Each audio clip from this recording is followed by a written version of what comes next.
Okay, beautiful souls. So, as usual, still having all types of technical difficulties, but this is the easiest way for me to do it. The easiest way for me to put into it. So trying to look for something, sometimes you find more in the stillness and in the silence. So when I do all these videos about the guided meditations, and I know Didona Dio, I know you've been waiting for me to acknowledge this for a while. So it's not always about trying to visualize something and trying to look at something in your mind. Sometimes it's more about like letting go and just letting things happen, because things come to us in the stillness and in the silence. And I've been putting this off for a while because the idea of visualization, I think, is a great starting point for most people. But the ultimate goal is to let things come to you more naturally. So the idea to that is to, instead of getting into those guided meditations and all of that, I just wanted to let you know that the easiest way to attract something like that is in the same state that you were in when it happened to you. So Dominic sent me these videos of what he believed was a spirit, and it was an orb in his room, and the timing was incredible, and it really did look really interesting. And the fact that I know this guy on a personal level, I mean, I know he has no type of I know he's not editing the videos or anything, and it did look pretty convincing, and I've been really skeptical about that. And um there is a book, I would recommend on that subject, because a lot of what I say is going to be getting pulled from that book.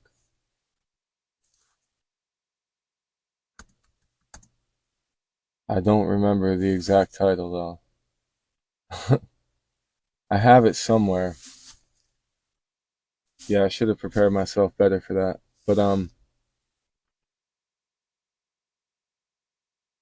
But the idea is that when you had this experience, you weren't expecting it, but you were on that frequency. And I feel like when we're trying to do something too much, it makes it tougher to achieve it. And when you get in the natural flow, it makes things happen more naturally. And this is something that I think we all have to realize every day. So instead of trying to meditate on a specific purpose and visualize yourself in a field or something, or instead of trying to induce a dream where you talk to someone that you love that you might have lost, most of the time it happens more naturally. So, and I know everybody wants that straightforward guided meditation or guided dream to where you can make things happen directly. And that's what I've been talking about, because I know it's a great starting point, and I know it's more intriguing, but the fundamental reality of it is that you want to reach a point where you want to reach that flow state, and we're all constantly grasping at this in life. You know, this is the struggle of life, to where you try to find that balance between, you know, between the ups and the downs, without having too much extremes, not feeling too much comfort, but still being able to break out of your comfort zone enough to grow. So this is the same when you're trying to induce a meditation or a type of dream. If you can let go and just allow things to happen, I know everybody struggles, not everybody, but a lot of people struggle with meditation.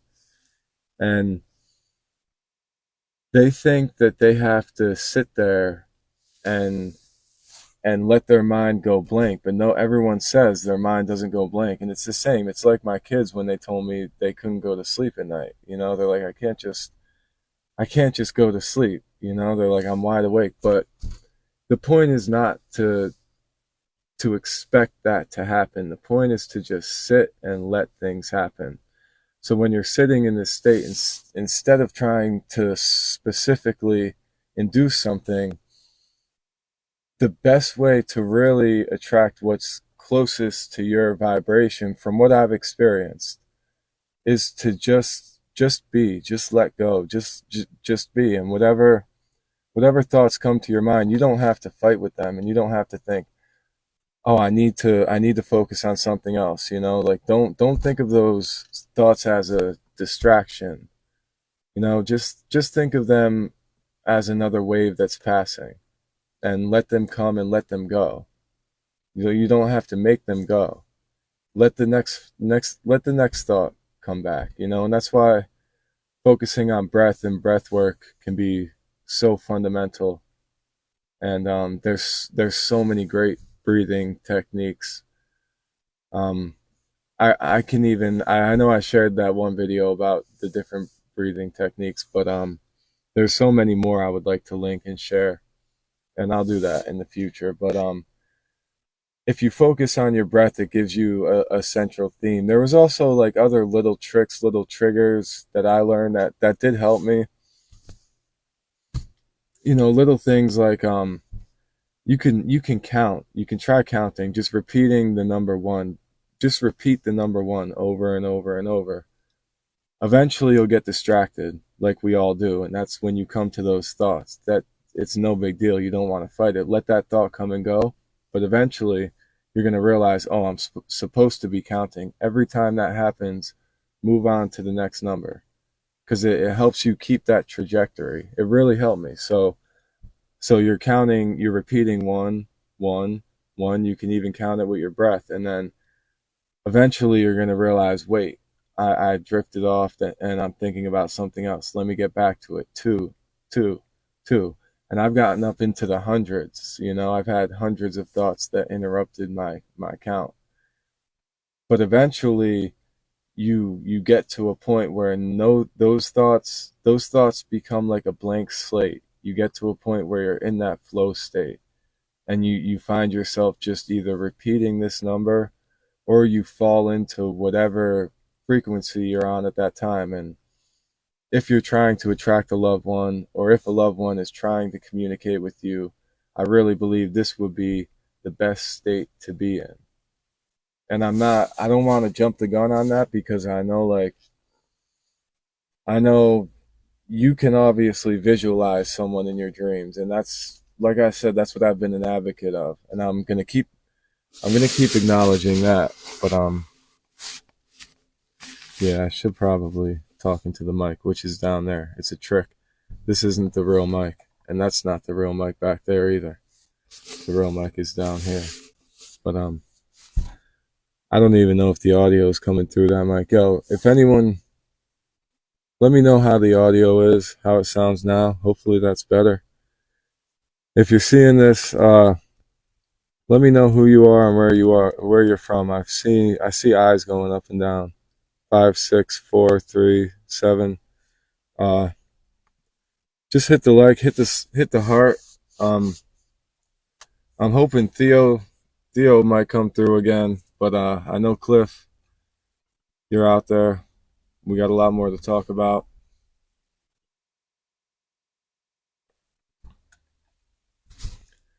Dominic, still, I'm gonna compile all of this into a shorter, more comprehensive video for you. But yeah, there's something in. Oh, there's something in. How's that now? How's the audio now? Let me know.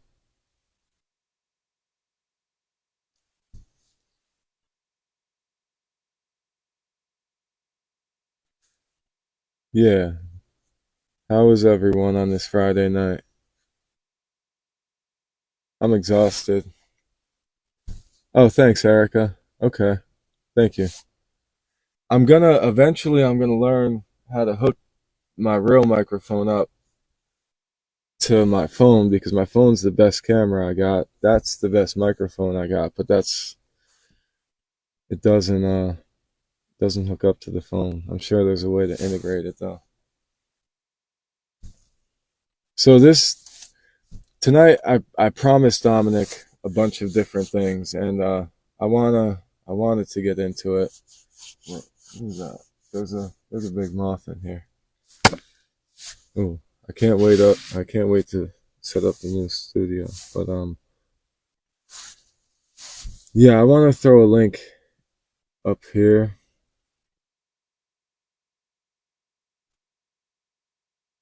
Yo, Dominic,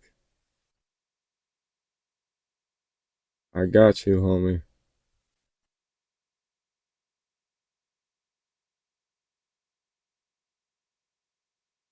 Jen, where you at? Uh, hmm. Okay, so I didn't have to copy this link for anyone. Great, beautiful. Thank you, everyone. I appreciate all of you. Uh, this should work.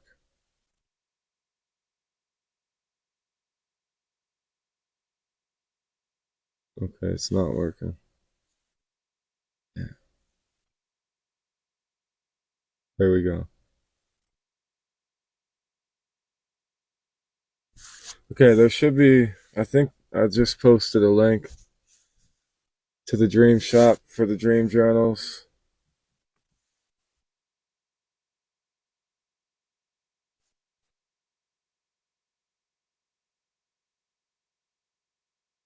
Okay, yeah. All right, it looks like it. No, I don't see it. No.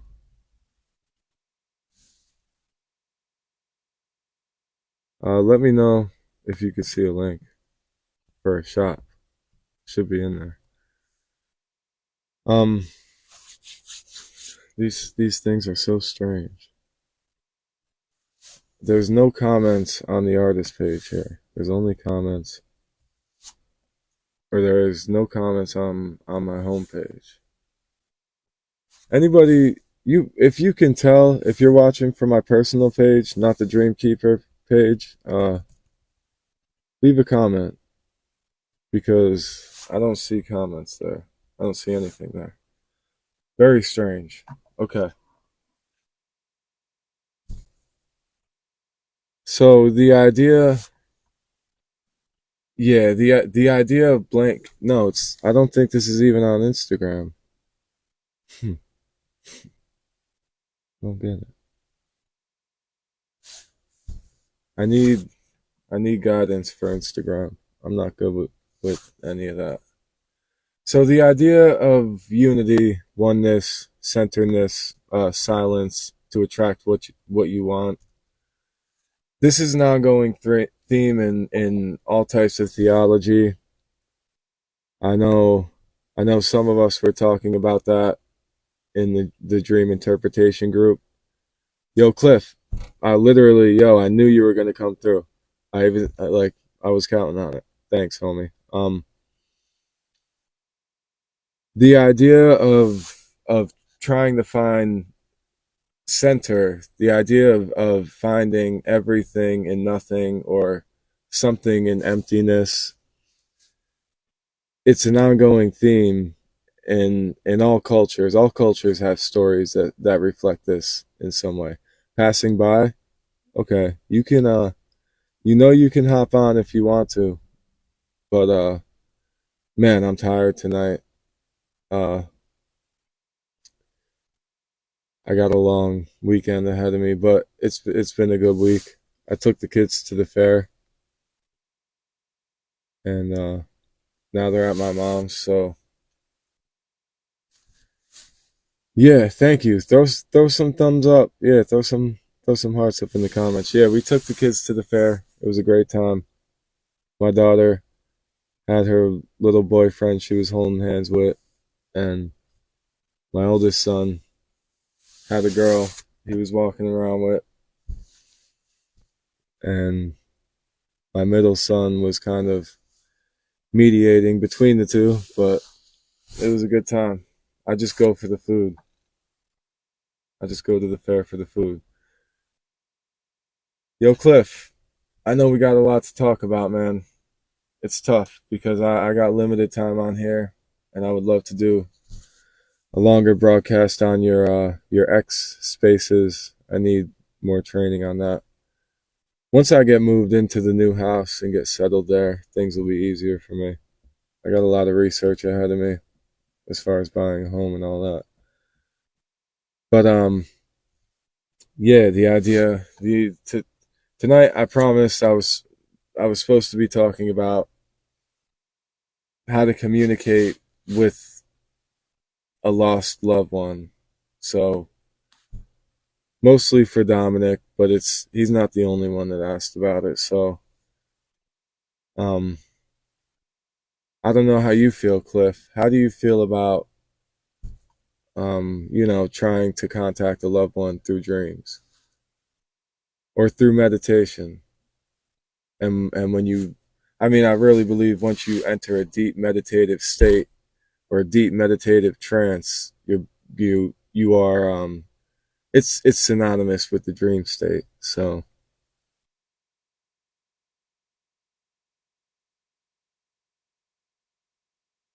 I still don't see the link. Does anybody see the link for the shop? I don't see it. I don't get it. Hmm.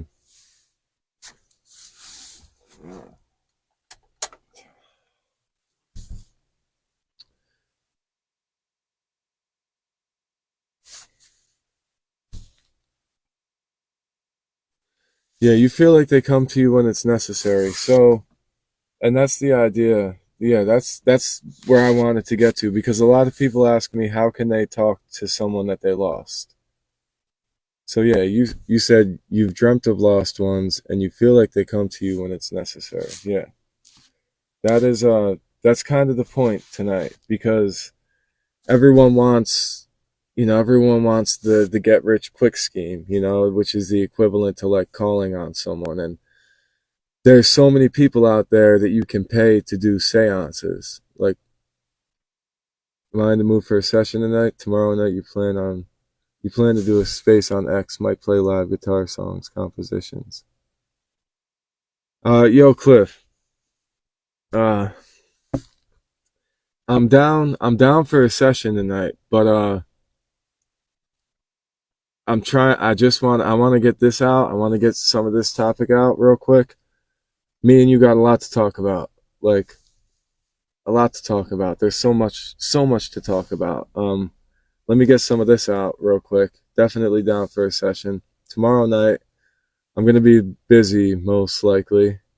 Um, yeah, tomorrow night, I'm going to be busy. My girl has a boat race coming up, and she's not going to be racing. My girl used to race boats.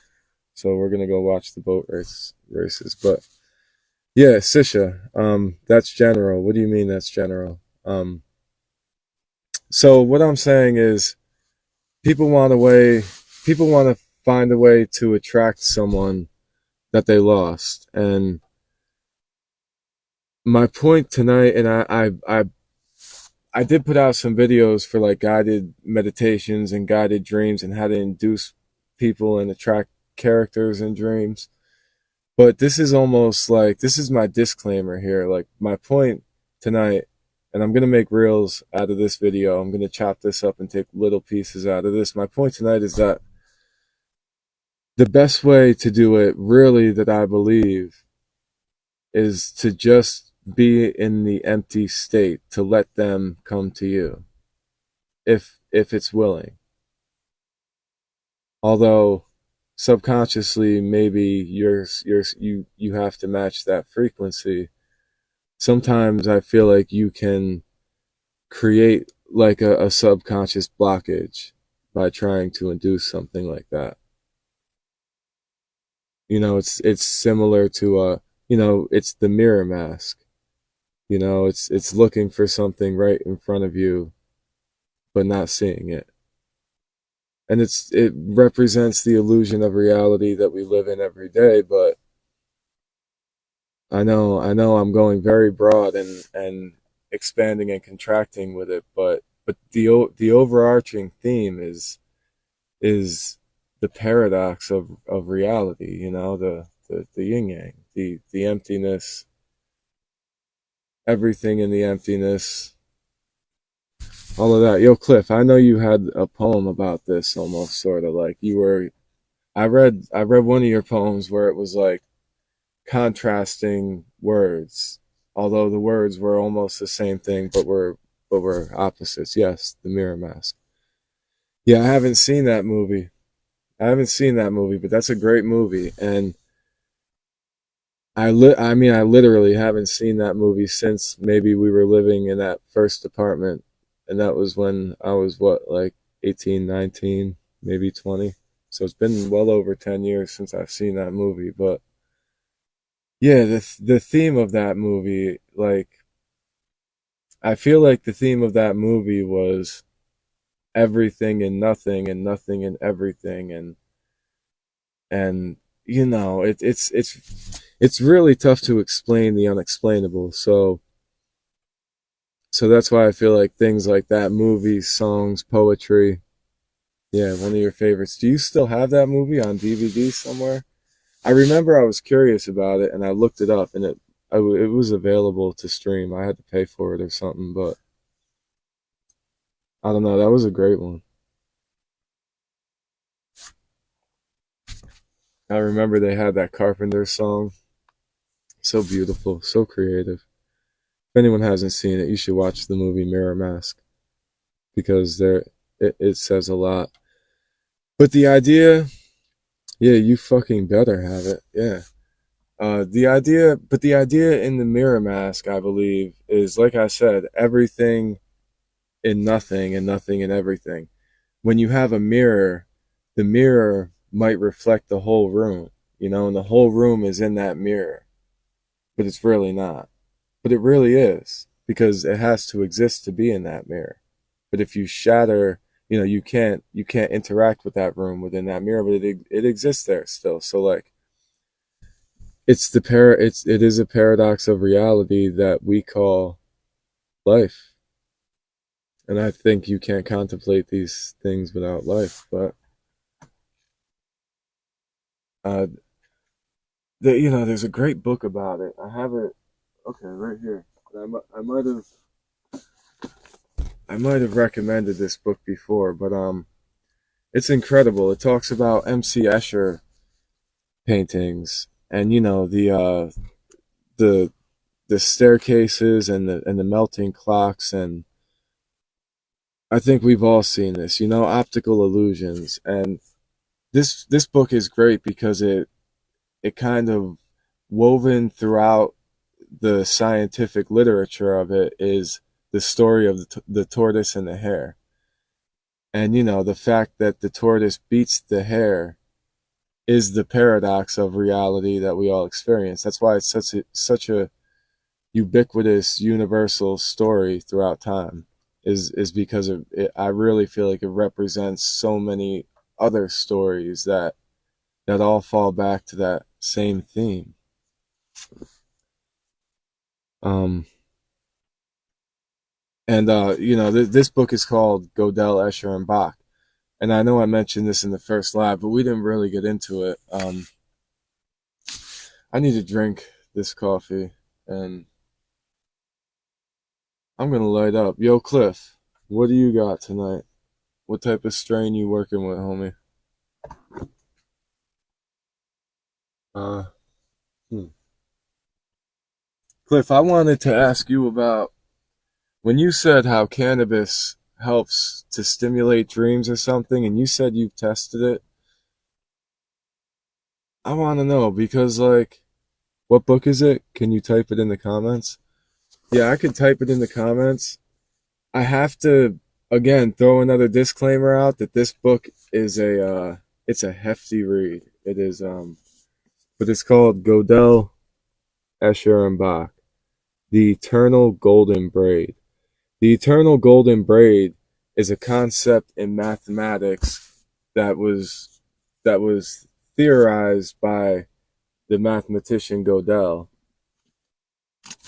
I'll text you. I'll text you. But this book, um, it's really heavy. There's a lot to it. Honestly, it took me like 4 years to read it, to finish reading it, because I would put it down for a while, then go back, and I probably reread every chapter at least 3 or 4 times. Yeah, you screenshotted it. Yeah, good. It's fascinating. There's something about, so the point Godel, Escher, and Bach Gödel was a mathematician that discovered the pattern of this paradox, and the eternal golden braid. It's the same thing as like when you see that optical illusion of something that of a spiral that's spinning, and it looks like it's getting smaller, or it looks like it's zooming in, but it also looks like it's getting bigger and zooming out, but it's actually not growing or shrinking. This is this is the idea of the eternal golden braid, and that pattern can be represented mathematically. And that pattern is also found and represented by the Fibonacci sequence, which is found everywhere in nature, all the way down to our cells and our atoms, and all the way out to our solar systems and galaxies. So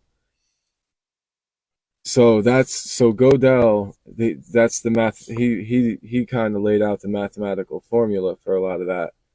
And I mean, also I have to give props to Fibonacci, because the Fibonacci sequence, he's actually the one who discovered the Fibonacci sequence in nature and everything. But the Fibonacci sequence is represented by the Gödel's theorem. So, and then there's Escher, and MC Escher, Sisha. I'm sure you've heard of MC Escher.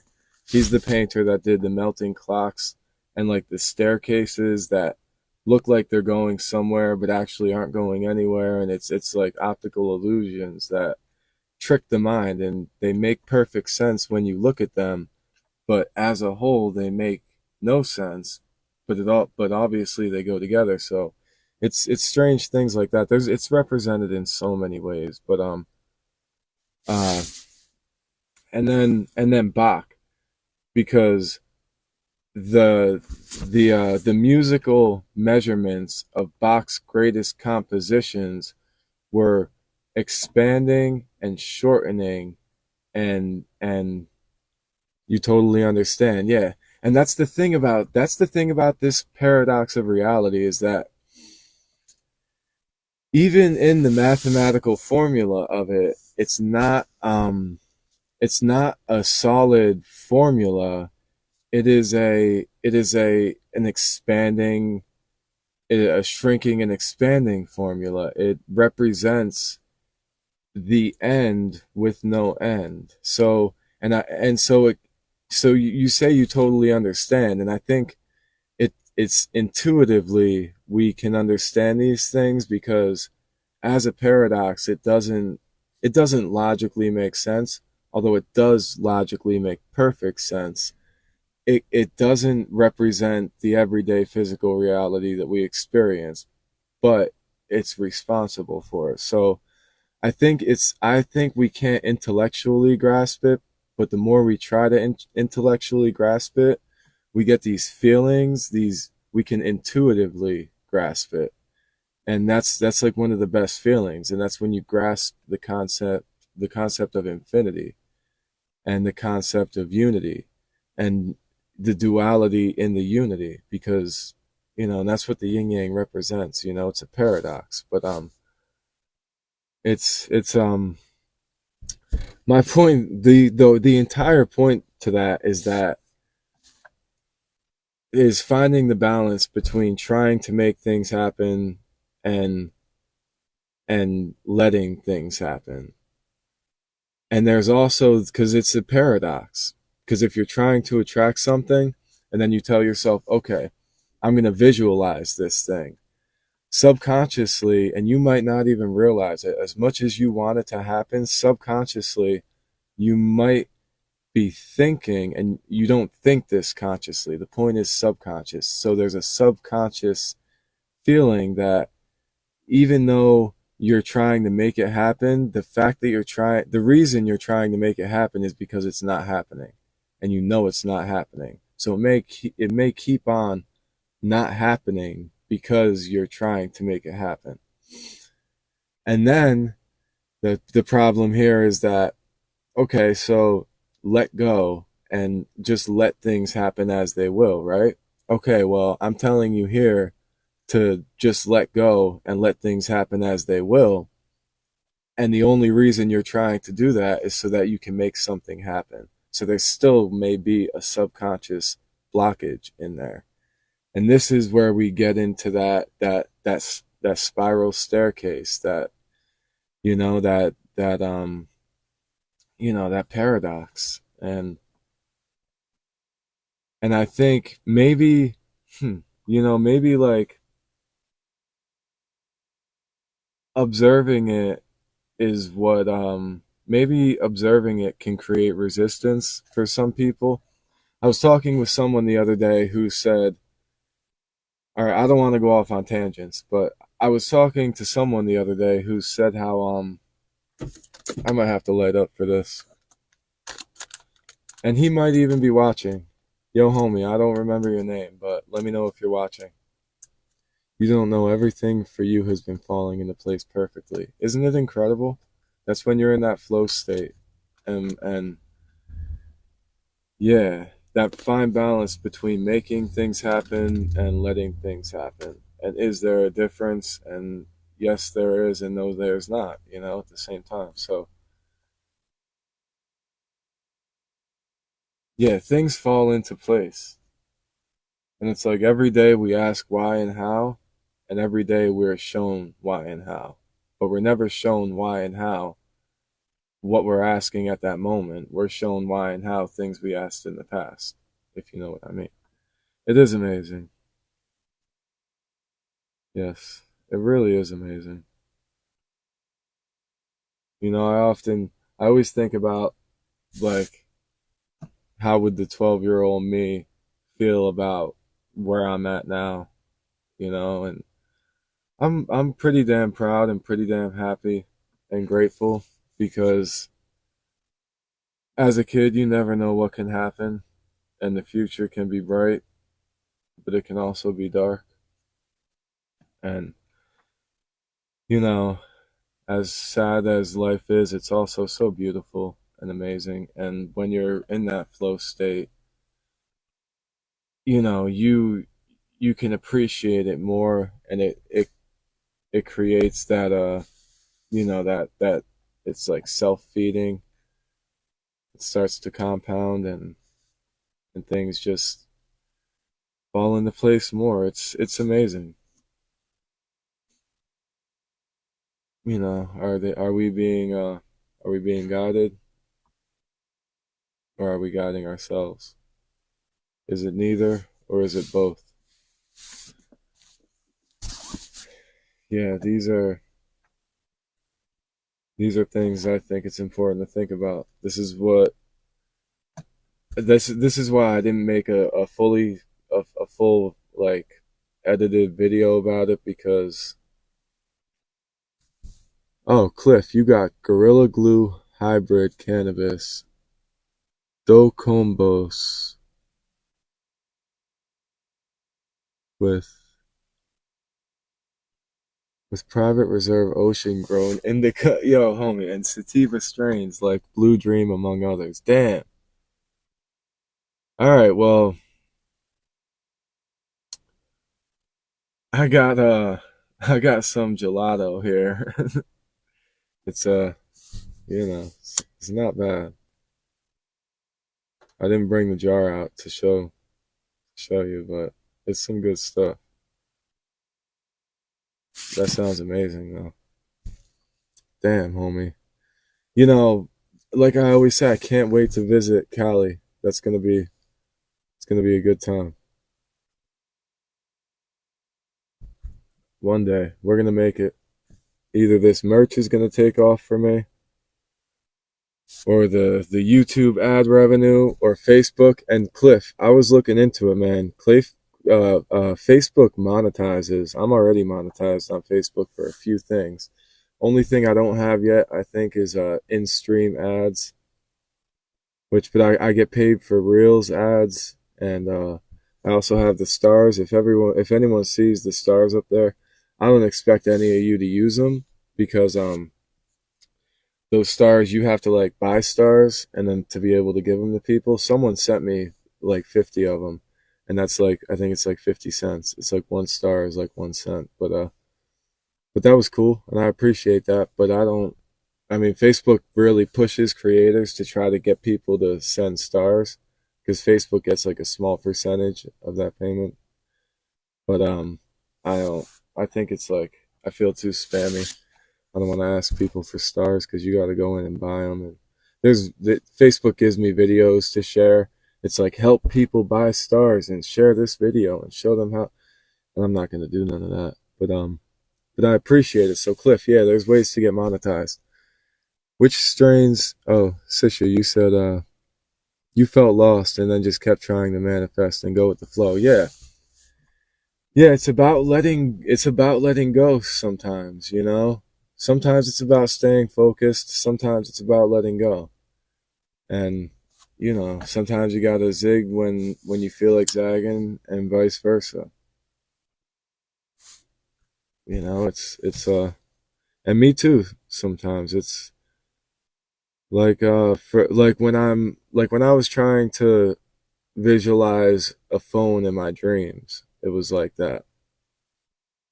It was like the first few nights, although granted I didn't sleep very well those first few nights.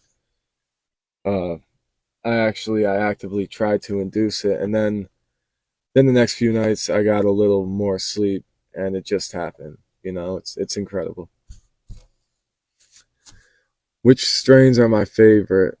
Dude, I prefer sativa because either sativa or a sativa dominant hybrid because I'm a pretty chill person. I have no problem slowing down my heart rate. I work a lot, don't sleep enough, and I have to get up very early for work, and I end up going to sleep very late. And I don't need indica making me tired.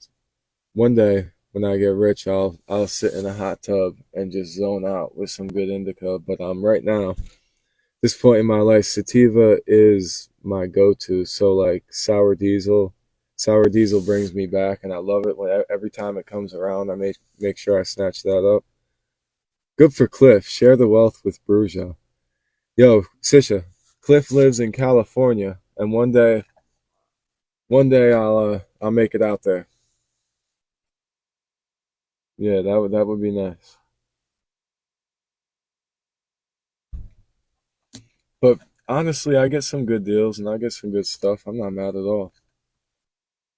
We got a lot of dispensaries around here, and then there's a lot of people who grow for the dispensaries get tired of the taxes, so they end up just going back to, you know, doing it without being taxed. And those are the people I talk to, and they're adamant about it. And I know the guy, this one personally, I know him very well, and I know exactly where it came from, literally, like where it came from and what's in it. And you know, normally I wouldn't be talking about this, but like this shit is almost legal. Like it's so close. Come on, you know, whoever we got to vote for to get this in. I know it's not about that necessarily, but then you know, Cali's been ahead of the game for a long time. I feel like there was a lot of trouble in California. Yo, Cliff, how was it during lockdown? Because the portrayal that I saw of the West Coast, of that area specifically during COVID was like crazy, man. I can't imagine. That must have been wild. Why? What strains are your favorite? I gotta say, like, I mean, I'm not picky as long as it's a sativa or at least sativa dominant, and sour diesel is my go-to. Blueberry, you know, but these days it's like it's all mixed. It's all, you know, like it's tough to find a pure strain anymore. So, but if I could get a straight sour diesel or a straight blueberry, those are my go-to. I don't even know if blueberry is a sativa, but I could look that up.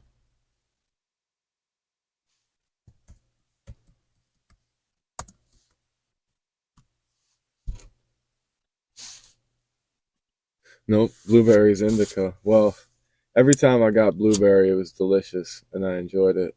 So, The blue dream, the blue man, when the blue dream came around at the time, I was I was getting and giving a lot of this stuff at that time. Oh, what's up, Angela? What's good? I'm glad you're tuning in. So dreams. Sorry, yeah, okay, so dreams. Okay, I'll stop getting off the subject. I apologize.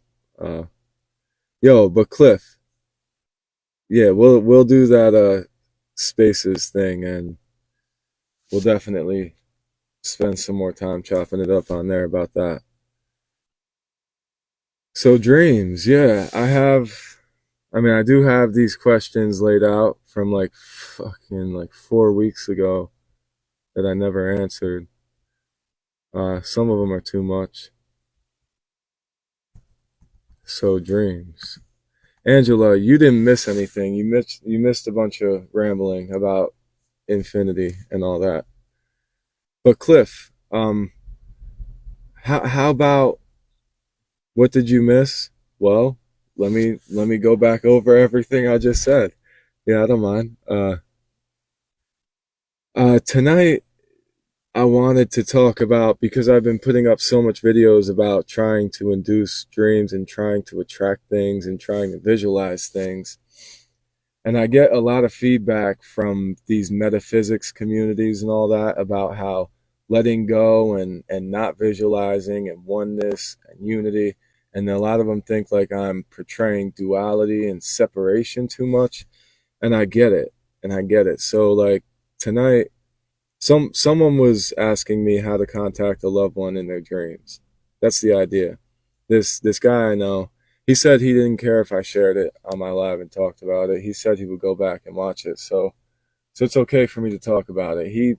Someone that he knew passed away, and like I don't know, it was like a few days later. He was in his room thinking about them, and he thought he heard something, and he got videos of this orb in his room, and it's really interesting to me because I know obviously all the scientific explanations for it, it could be all types of things, and I've been like the biggest skeptic on that.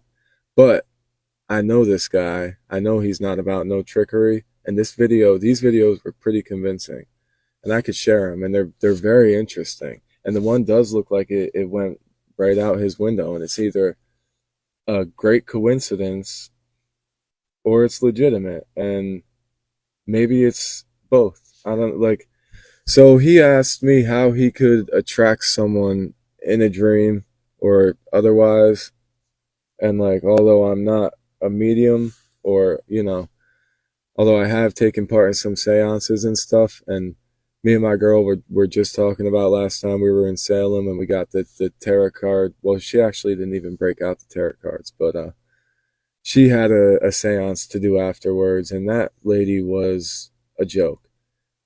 I told my girl going into it that I told her a lot of the tricks that they use and a lot of the language tools that they use and the linguistic techniques, the NLP and all that type of stuff and the catering, and they play good cop bad cop within themselves and all this type of stuff. And my girl told the lady as soon as we got in there, and this lady was serious. She was really a spiritual medium, and I'm talking about in Salem, Massachusetts, where the Salem witch trials happened and where Hocus Pocus was filmed and all that. We went there, and my girl wanted to get a reading, so I gave her the briefing of what a lot of these people do. And so we went in there, and she told the lady right away. She's like, "He knows all your tricks."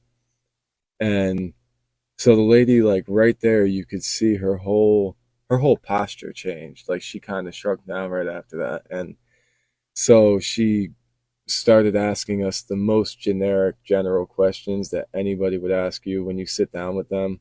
How are you? Where do you guys live? What's whatever? All just nonsense chattering, and hearing about me, she was like, "Oh, you're into that and this," and so she started talking about me and like trying to really cater to me.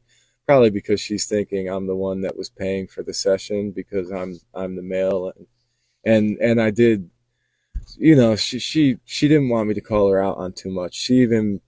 she was about to pull out she was about to pull out the cards in the beginning, and when my girl said that, she literally put the tarot cards down. And the more we sat there and just bullshitted, my girl paid for the session, by the way. She paid for it, and because she wanted to do it. I was not. I've had readings before. I've used the Ouija board before. I'm not saying that none of it is legitimate, but I'm saying like 99% of it is definitely not legitimate. So if I'm going to get an accurate spiritual reading to connect me with a loved one or something, it's not going to be by someone in any type of controlled setting unless it's like a shaman in the mountains of Peru or something like. And even then, whatever. So my point is, this lady, by the we were just my girl was paying. I forget how much it was. Like I forget. I think we had like a 30-minute session, and the 30 minutes just blew by, and she basically just had gradual, regular talk with us. And by the end, she was like, "Oh, I just realized."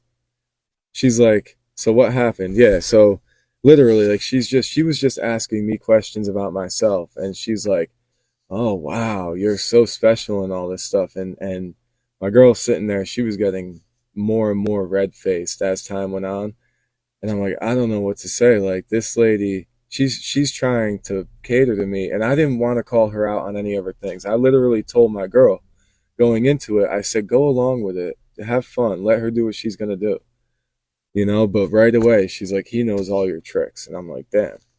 It's not like that. It doesn't have to be like that. We're here to have fun. So the lady, she just kind of placated me the whole time, and I looked over, and the lady. Then we could realize, my girl was upset, and the lady's like, "Oh, I just realized your time's almost up, and I haven't even done anything." And Jamie was like, "Yeah," and she's like, she looked back at me though, she's like, "But you are gonna be something. You should do something better and connect with people and like." She's like, you have so much potential. I see you growing into whatever. She's like, you could be a medium, you could be whatever, you know. And I'm like, and even Jamie was thinking, my girl was thinking at the time, she's like, yeah, well, like we know this, like already, like, I've never had any doubts about my ambition. So like, thanks, But I was like, yeah, you can break out the cards if you want for her or something. And the lady, she literally said, she's like, I can do the tarot card reading, but it's not gonna. She's like, this is basically just a prop. She said, and it's not gonna tell me anything different than what we've already talked about. And I was like, damn, that's like earth shattering, and it's true. And I told my girl ahead of time. I was like, the symbolism in those cards is significant. The way that they use them is not. So there's a distinct difference between the two. And like it's the same as astrologers, and astrology and everyone I'm a Scorpio Sagittarius cusp and all that, and I studied all that too. And there's the power of suggestion. There's different levels of being hypnotized. So people can capture you in a conversation. And when you're engaged in an interesting conversation, you are, in a way, hypnotized. And you can be fully engaged, 100% immersed, which means you're completely hypnotized and open to suggestibility. But you can be, on a surface level, slightly hypnotized in a conversation. And that's how these people catch you. And they poke and they prod and they try to find the right answers. Okay, your homegirl Georgia Ashley does readings that are amazing. Not so much to connect with people who have passed. At least for me, she helps me with questions I have for the future. She has really blown your mind with the shit she says. Yeah, I believe it. And she may be the 1% exception because there's exceptions to every rule. But I do believe it's a rule that these people are just good at neuro linguistic programming, hypnotization, um, you know, different psychological conversational tactics, and reaching and pulling. And but you've known her for 15 plus years. I feel you. I'm not doubting her. I don't I don't like to put anyone down because, like, shit, I think anybody has the potential to do anything, like literally. So I don't want to doubt people, and she's probably great, and that's cool.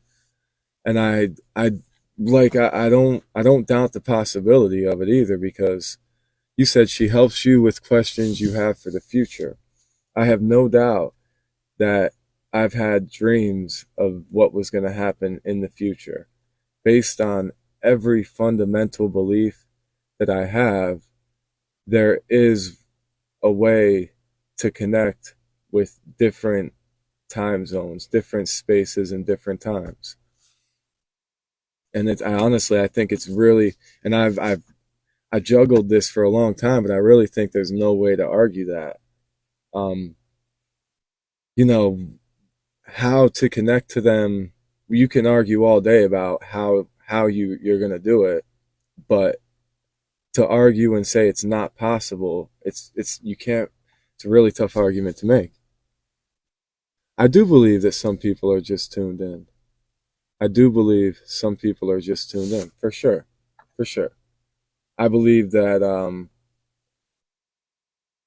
99% are not tuned in, and tuned in to they may be tuned into these things, but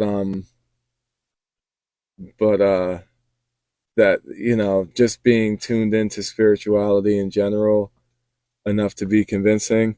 But I do believe that, maybe my statistics are wrong. Maybe it's 95%, maybe it's 90%. But yeah, some people are definitely tuned in. And I'm sure, based on what you're saying, because I've known you for a long time, and I'm sure, at knowing someone on a personal level is the only way to know what their intentions are. Some people are tuned in, for sure. And a lot of times it's not even by choice. I think we've all heard the stories of the kids who have all types of different ethereal experiences without any type of external input, if you know what I mean. Like, they weren't, influenced by their parents or anything. I've seen it and heard of it. Talk about frequency. Okay. Talk about frequency. Well, I don't know if I want to talk about frequency. There's a lot to say there, because I have this whole list. Because someone asked me about, in the first live, when I was talking about the frequency of God, or Brahma, or shamans, or mandalas, the frequency. There's a whole presentation type of thing I want to do about that, and I have a bunch of these notes here that I got together, but I'm not sure if I want to really get into all of that. So like frequency, yeah, I guess we could talk about frequency. I'm trying to stay on the track of, like, I guess, telepathy, and mediums, and like the seances. Yeah, I think you can. I think even if you're not tuned in, I think there's ways to tune in. But I know a lot of people who try too hard to tune in, and they create a resistance or a blockage. And that was the point of this video tonight. And so, Angela, I'll try to find your friend on social media and follow her, because that's interesting, and I love it. And I love to talk to people about that stuff, because I do believe it's real, and I do believe it happens. I have no doubt. Like I said, I can make a stronger argument for the possibility of it, better than not. But I can also sit down with a lot of these people and point out most of the techniques they're going to use before they use them. I'm not talking about your friend. I'm talking about these people who set up shops in the city of Salem, to prey on hopeful people, you know. It's there's a big difference. And I like this lady, by the way. I like the lady that we did the little session with. Oh, but the other thing is that like she said, Jamie paid for it and we got nothing out of it. But she said she would give us extra time, but like she has a seance afterwards to go do. She's like, so I have to go do a seance after this. So like she was gonna help someone connect with their loved one after we basically just realized, and she realized that we realized she was full of shit, you know. So, but it's interesting, and I didn't I didn't ask for that. I told her to go along with it. I mean, it is. I don't know. A lot of these people are fascinating, but then you look at the other guy next to us, and he's wearing like a goddamn wizard hat or something like. So I was like, she's like, we should have went with the other guy. I look over at the other guy, and he's got this long beard and this wizard hat, and I'm like, that ain't it. You know, that ain't it. I don't. So if we want to talk about frequencies in that sense, I would say like it. The only way for someone to really connect is to know you on a deep personal level. I really think, and I guess people there's exceptions to that rule where people might be able to just lock in and tune in on certain frequencies with other people, but I think that's few and far between, and it is amazing when it happens. Oh, you said you're a cusp too? Gemini Cancer? You didn't know I was a cusp. Yes. Well, see, that's a whole nother conversation because you are not a Gemini Cancer, and I am not a Scorpio Sagittarius. And this is one thing. It's like getting hypnotized to stop smoking. It's all psychology. It's all psychology. It is. Um, it is all psychology, but psychology affects the spirit. So Angela said you should. She's on point. You've had some crazy personal shit going on. All she does is shuffle her deck of cards, and sometimes cards fall out of the deck, and sometimes they don't. She basically lets you know or interprets the cards that fall out. I feel you. I feel you. It's interesting. I would love to experience it because I've tried. Like I said, I've tried multiple times, and maybe it's because I'm coming from a.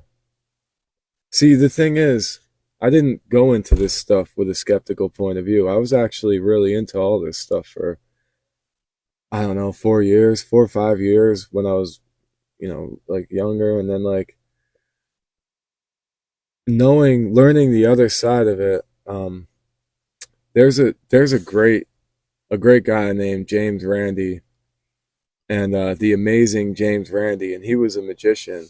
But as he got older and kind of retired from being a magician, his entire goal in life was to bust out these magicians, and I started getting into that, and it's like maybe that just became part of my reality because of the skepticism. But like learning how, if anybody who studies NLP or neuro linguistic programming and the power of suggestion and then reflects back, and I'm not talking about you, Angela, I'm sorry, I keep like it's not. I'm sure your friend is like I would love to go to experience that, and I would be open to it. And I was open to this lady in Salem, but the fact that my girl met, threw it all out the door right away, like it just kind of it ruined it. But I was ready for whatever type of reading I was gonna get, and you know, I think if we're in tune, and if that person's in tune and I'm in tune,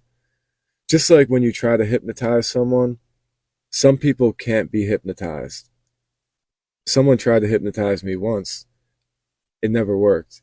Even for me to hypnotize myself, I've had to learn different types, and which is basically meditation, forms of meditation. But some people are more suggestible. So I feel like maybe if you're trying to do some sort of psychic reading on someone, maybe it doesn't work for me as much because I'm less suggestible, because I'm kind of analytical when I'm going through it, because I'm fascinated about it on all different levels, you know, because I want to understand it on all different levels because it gives me a broader perspective of it, you know.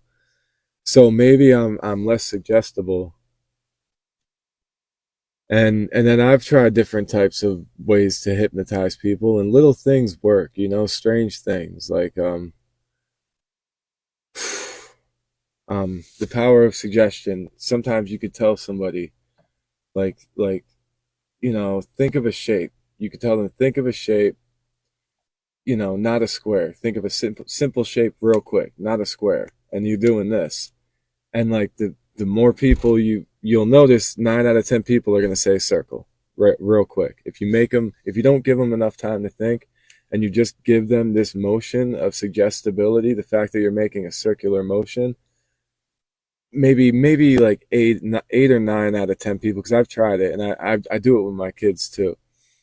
And it works. It works not always, but it works. And some people, my point is, some people are more suggestible. So it doesn't mean that you're open to being tricked. My point is that even to, on a literal level, have a spiritual connection with a person, there may be resistance for people that are less suggestible. So maybe psychics can be more effective on certain people. Even it might have to do with how closer to their frequency they are just naturally at a base state, you know, because we all generally have the overall frequency, the aura. It, you know, like if it was visually represented, it would be the aura that is your frequency. And that is the collection of all of the inner frequencies of your body. So it's almost like a song has different sounds playing throughout the song. Every sound has its own frequency, but together they create their own wave pattern. So that is your aura, your overall frequency. Maybe your overall frequency has to be more aligned with that person's overall frequency in order for them to have that effective psychic reading. Maybe. Maybe I'm wrong and I'm just talking a bunch of nonsense. I don't know. But I feel like that's how it would have to be because, and maybe I haven't found someone that I was in tune with enough to achieve an effective psychic reading. At the same time, the psychic readings I had, sure, they were accurate in some ways. You know, there was hits, there was lots of but I try to think of a great way for me to test it, a great way I do it, and you can do it with astrology too. Think of someone that you know very, very, very well, you know, like a parent or a sibling, someone you've known, you know, all their character traits. Try to attach them to a zodiac sign that they're not, that's not their zodiac sign. Some of them might not work, a lot of them will, because a lot of them are so ambiguous. Now, the zodiac signs, so Sisha, you say you're on the cusp, right?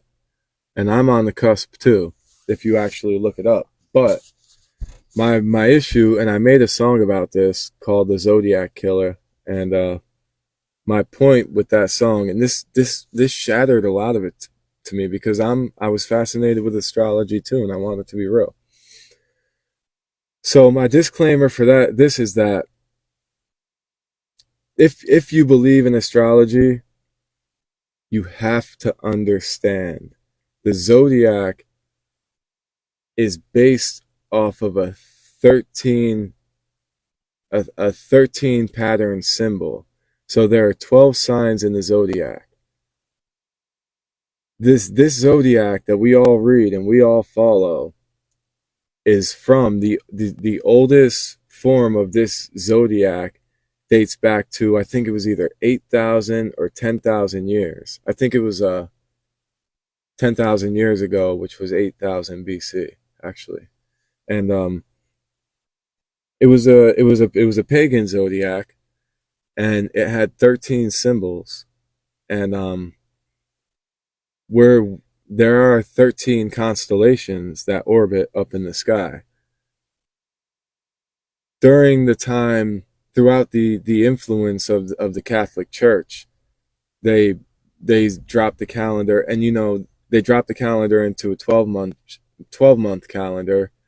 The Gregorian calendar changed everything, and throughout that, it didn't happen overnight, but throughout a period of time, the 13th sign slowly kind of started to get left out to appeal more to the church's calendar. So, and this 13th zodiac sign, it's called Ophiuchus, and it's in parentheses in the title of my song, Zodiac Killer. And Ophiuchus is just as prominent of a constellation in the sky, but we leave Ophiuchus out because it fit better.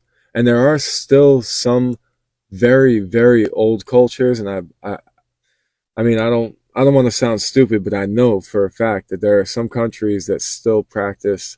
They're very few and far between in small pockets, but they're more ancient cultures, and they still follow the 13-month calendar. Um,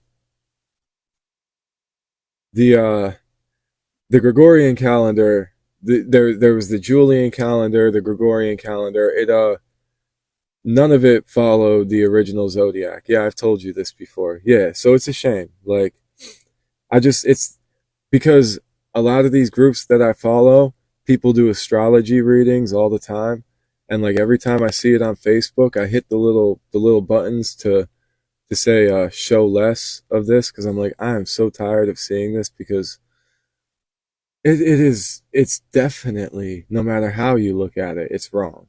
Even if you believe that the relative positions of the planets and the sun, because that's what these are, they're sun signs. You can also learn what your moon sign is, and that's something completely different, and these people go deep with it. But my point is, it's all based on something that's flawed. So if you add that 13th constellation in there, it would change everybody's zodiac. Or yeah, it would change your zodiac sign. But it's like, due to the convenience of the church, we don't have that 13th one anymore. So we all believe. And my point here is that when you read about your zodiac sign, you will see so many things that hit home for you. And you're like, this is real. This is me. Like, I know for sure. We've all, and I've done it too. I'm like, I am a Scorpio Sagittarius. Like, it explains me perfectly. Then I go through and I'm like, I was kind of looking for that. There's some things, you know, but like, are we seeing them because they're true, you know, or are they true because we're seeing them, and that, again, we go back to the paradox of reality. But like, I don't think, well, we know for a fact, okay, so then it's not just Ophiuchus, the 13th zodiac sign, that throws it off.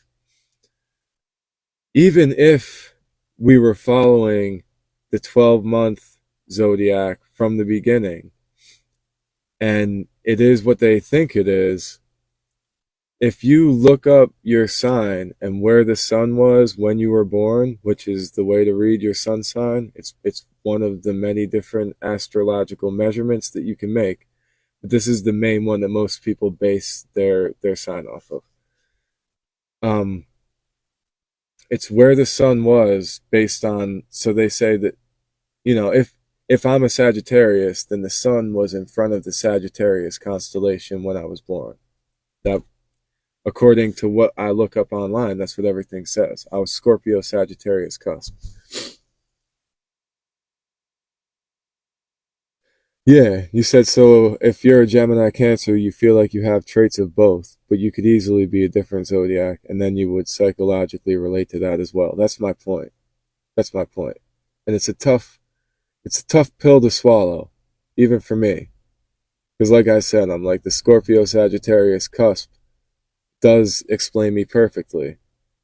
But knowing for a fact that this 13 sign zodiac is is the roots, because our zodiac these days is exactly the same, it just is missing one.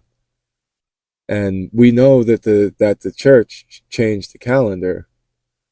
I mean, like, we can't be right. That constellation's still up there. Just because they took it off of the calendar, or just because they took it out of their zodiac, doesn't mean it's not there. It's still in the sky. So okay. So let's say even if that wasn't even the case, like I said, the sun was supposed to be. Say I'm Sagittarius. The sun is in front of the Sagittarius constellation when I'm born. That's what they say. That's what I'm supposed to be. But it's not anymore. And it's like people don't even question this. Like you can literally like look up what it's supposed to be on this date, and you'll see it doesn't quite line up. It's not the same. It's offset a bit because of a phenomenon called the precession of the equinox. That calendar was made 10,000 years ago. The wobble of the Earth's axis, called the precession of the equinox is the center line where the sun hits on the center of the Earth. It's not the same as it was 10,000 years ago. We've shifted. So, so like we need an updated, revised 13 symbol zodiac. And then maybe you could start to have the conversation about whether or not the relative position of those astrological bodies can have some sort of effect on our physical beings on this planet, which I think is an interesting, I think it's possible. We know that the moon has all sorts of effects on us, so why wouldn't other planets? I think it's all possible. My point is that it's all messed up.